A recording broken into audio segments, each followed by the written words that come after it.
means hope. I've seen the Universal Declaration of Human Rights in some fairly unexpected places.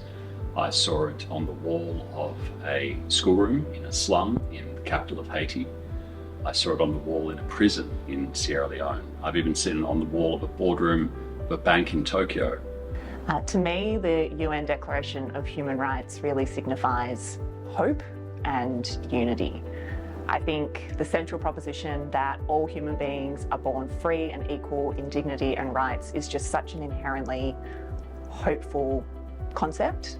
The UN Declaration, for me, I always come back to Article 1, that all human beings are born equal and free. I think the Universal Declaration is particularly profound as it's one of the first global baselines, not just for how we can expect to be treated, but how we're all going to treat each other. I think the Universal Declaration of Human Rights is one of the single most significant achievements that the human race has actually delivered, which I don't think is an overstatement when you consider the time in which we actually came together and agreed that there were certain rights, certain obligations that we all had to each other. Seems revolutionary now, but in 1948, if you think of Article 2, around everyone having the same rights and having the same entitlements and freedoms.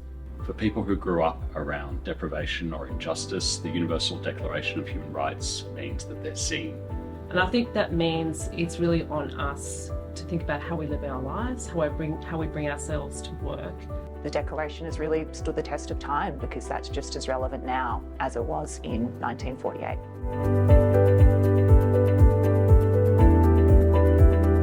Sometimes there's this tendency to think of the human rights as this abstract or conceptual idea, when in actual fact it's the things we all do every day that actually deliver the best outcomes for human rights. I think from a practice perspective, if you haven't yet assessed your adverse human rights impacts, if you don't have an understanding of where those impacts might be, I think you're flying a little bit blind. I think it's about moving on from simply saying to how we do.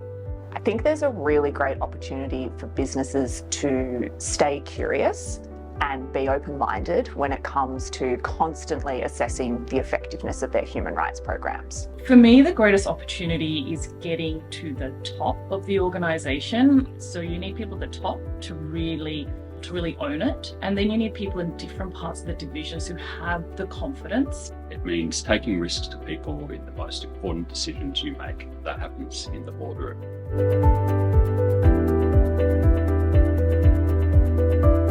My message to businesses is really simple, and it's just to keep going. Companies are one of the organs of society that the Universal Declaration of Human Rights commits to respect the human rights of people. I think more than ever, we have to think about how we collaborate. It's not just up to one individual or one business or one country. Don't wait for others to make the change. Don't wait for civil society. Don't wait for legislation. Start acting now. I think it's 75 years young in terms of our human rights achievements so far. I think we can really honour and celebrate the business and human rights practitioners, the human rights defenders that have worked tirelessly to put human rights on the corporate agenda. Build on that momentum and continue to be transparent in all of your reporting and disclosure. So we've set up the frameworks, we understand the drive and the prerogative, but can we honestly say that for every single human being on the planet we have equitable access to the kinds of essential services that we need, that a person born in one part of the world has the same rights and opportunities as someone born in another part of the world? I think that progress really demands that we keep our eye on that utopia, that decarbonised, decolonised world that's just slightly beyond the horizon. If we want to protect value for shareholders and other stakeholders, we need to protect the rights of the people to which our businesses are connected. The Universal Declaration of Human Rights is a blueprint for how to achieve that goal.